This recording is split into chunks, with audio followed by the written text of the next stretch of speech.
Por sugestão de um membro, trarei nesse vídeo quanto você precisa investir em cada uma das ações desse vídeo: Banco do Brasil, Taesa, Klabin, Santander, Irani, Copel e Caixa Seguridade, para que a própria carteira, para que a própria ação possibilite a compra de uma nova ação da mesma empresa sem a necessidade de novos aportes. Ou seja, qual seria o número mágico, digamos assim, para que a sua carteira se autoalimente? Então vem comigo. Salve, salve, investidores! Como é que vocês estão? Sempre lembrando que antes de continuar, você clica no botãozinho aí embaixo de inscrever-se para ajudar esse canal. E as ações que eu trouxe nesse vídeo, todas elas possuem carteira, com exceção de uma, Caixa Seguridade. Por quê? Porque eu preferi simular nesse vídeo uma carteira de ações relativamente conservadora, de empresas maduras, pagadoras de dividendos e dos mais diversos setores aí que costumam ter um histórico de remuneração satisfatória ao acionista. E assim, essa carteira seria composta por Banco do Brasil, Taesa, Klabin, Santander, Irani, Copel e Caixa Seguridade. Dessa forma, com o Banco do Brasil estaríamos diversificados no setor bancário, com Taesa no setor de energia elétrica e no subsegmento de transmissão de energia elétrica, com Klabin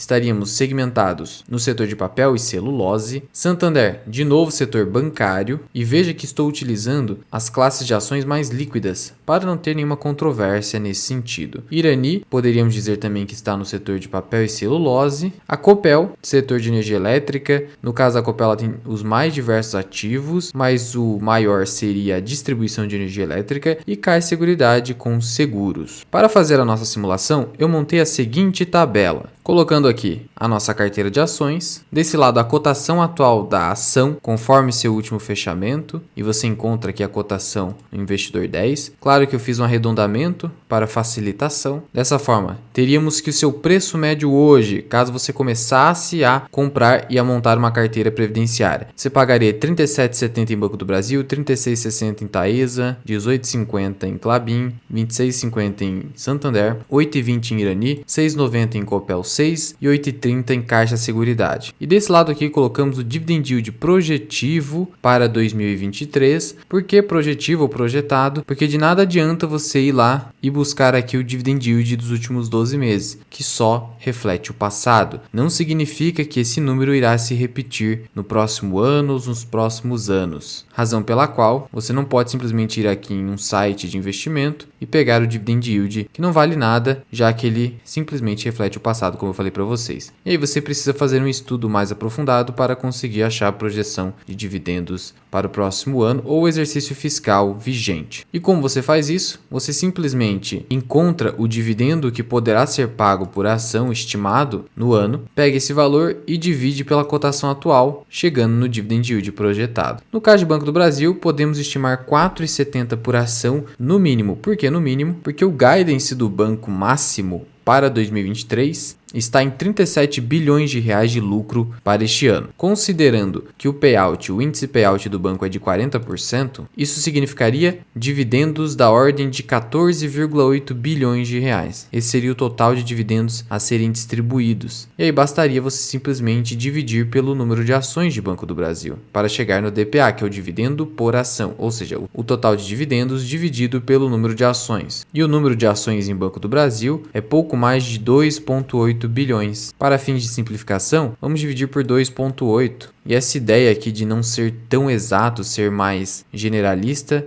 eu tirei do livro Princípios do Ray Dalio, para que você não fique perdendo seu tempo com coisas desnecessárias. Afinal, tudo aqui é uma estimativa. Ou seja, podemos ter aí um dividendo por ação, na melhor das hipóteses, mas sabemos que Banco do Brasil foi superando o guidance nos últimos 2 anos. De qualquer forma, você poderia ter mais de R$ 5 por ação. Portanto, por incrível que pareça, esse nosso número de 4,70 está conservador, de tal modo que hoje você teria algo próximo de 12,5% de Dividend Yield. No caso de Taesa, a plataforma AGF+, projeta um Dividend Yield de 9,5%. E esse é um número muito próximo do Dividend Yield histórico da Taesa. A Taesa, no seu site de relações com investidores, traz aqui todos os seus Dividend Yields desde 2009. Caso você copie todos esses Dividend Yields, abra uma nova planilha no Excel, colhe todos eles, e aqui na próxima célula você simplesmente clica em média e confirma, você chega a uma média de Dividend Yield de 10,7%. Ou seja, esses 9,5% aqui projetados pela plataforma AGF+, estão dentro da realidade histórica de Taesa, 3,40 por ação. E aqui estou falando da unit de Taesa. Com Klabin, há uma projeção de 1,50 por unit, o que daria um yield projetado de 8%. Nas minhas estimativas, eu sou um pouco mais otimista com Klabin, eu projetaria 12%, mas vamos ficar ali nos 8%, que seriam mais conservadores, a fim de ter um número mais próximo da realidade. Já no caso de Santander, o dividend yield passado será muito próximo do dividend yield de 2023, ou seja, um yield inferior a 7%. Por quê? Mesmo com toda essa queda nas ações, porque o banco está sofrendo com uma alta inadimplência no país, assim como o Bradesco, e isso tende a fazer com que ele reduza o seu payout, como vem acontecendo e pode continuar acontecendo em 2023. Então, a plataforma GF+, e eu considero esse aqui um número próximo da realidade, projeta 1,70 aproximadamente, o que daria um yield de 6,5% nas cotações atuais. Então, por mais que Santander historicamente seja um bom pagador de dividendo, esse será um ano atípico por conta do cenário macroeconômico desfavorável. Depois temos Irani, que está cotada a 8,20. As ações de Irani estrearam no índice de dividendos da B3, o IDIV, um índice que inclusive performa melhor que o Ibovespa. Nós sabemos que o Ibovespa não performa muito bem historicamente. Então, se você pegar aqui uma comparação dos últimos 10 anos, olha o que nós temos. IFIX 75,95%, que é o principal índice dos fundos imobiliários. Small Caps indo muito mal, 26%. IDIV 108%. E IBOV, que é o Ibovespa, 88%. Então, simplesmente replicar o IDIV, você tem um retorno melhor do que o do Ibovespa. E a Irani passou a integrar esse índice justamente porque passou a ser reconhecida pelo mercado como uma boa pagadora de dividendo. E não é para menos com esse dividend yield próximo de 8%. Nós fizemos nosso próprio estudo com o Irani, projetando 95 centavos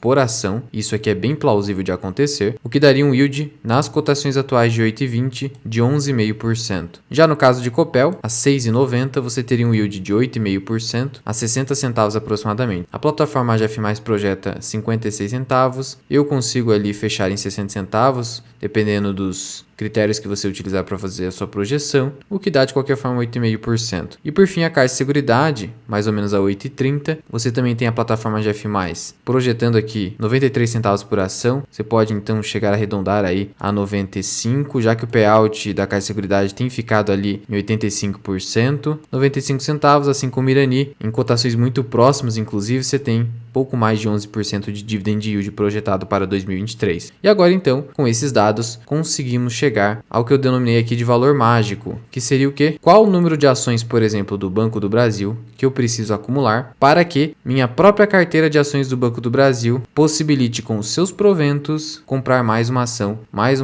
e assim por diante, sem eu precisar fazer novos aportes. E veja só que interessante, como que eu calculo o dividend yield projetado? Basta eu pegar o dividendo por ação e dividir pela cotação atual, ou meu preço médio de aquisição, que eu não sei qual é. Valendo ressaltar aqui que o preço importa muito, principalmente para uma carteira previdenciária, porque quanto menos você paga e reduz o seu preço médio, maior é justamente aqui o seu dividend yield ou um cost projetado. Já que a projeção de dividendo não muda, o dividendo por ação não muda, mas seu número de ações muda e aí o seu dividend yield também. Muito bem, então, para que eu chegue nesse valor mágico, que é o montante necessário para autoalimentar a minha carteira previdenciária, eu preciso saber antes quantas ações eu preciso ter. Lembra que eu comentei com vocês que esse dividend yield nada mais é do que o dividendo projetado dividido pela cotação? Veja só a prova real. Eu vou aqui em número de ações, apenas para exemplificação, e eu vou colocar aqui uma fórmula, que será o dividendo dividido pela cotação. Assim,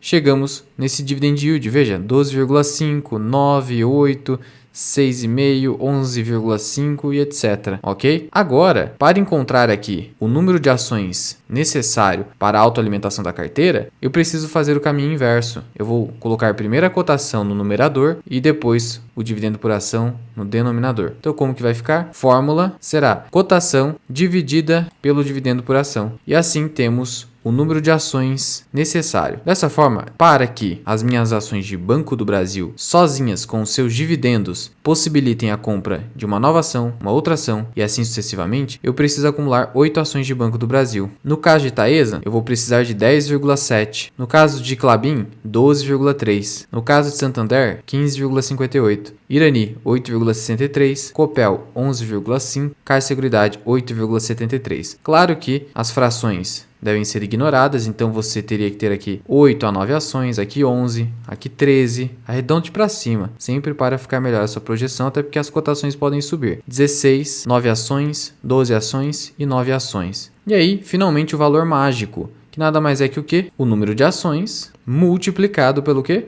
Pela cotação. Então veja só, fórmula, número de ações multiplicado pela cotação. E aí chegamos aqui nos valores, R$302, arredonde aí então para 303, 393 arredonde para 394 ou 395, 228, 413, R$70, quase R$80, R$72. E qual seria o total dessa carteira? Uma carteira de R$1.560. Menos de R$2.000, você montaria essa carteira diversificada em ações de setores perenes, boas pagadoras de dividendos, que se autoalimentaria, já que esses valores fariam com que você pudesse comprar uma ação por ano sem fazer mais nenhum aporte. Ah, Luan, mas eu faço aportes mensais. Então o que eu deveria fazer para fazer uma projeção nesse sentido? Basta multiplicar esse número por 12. Então você faria o seguinte, a fórmula seria esse multiplicado por esse multiplicado por 12 meses. E aí então você chegaria ao, entre aspas, número mágico, pelo qual mensalmente você conseguiria, sem fazer novos aportes, comprar uma ação de cada uma delas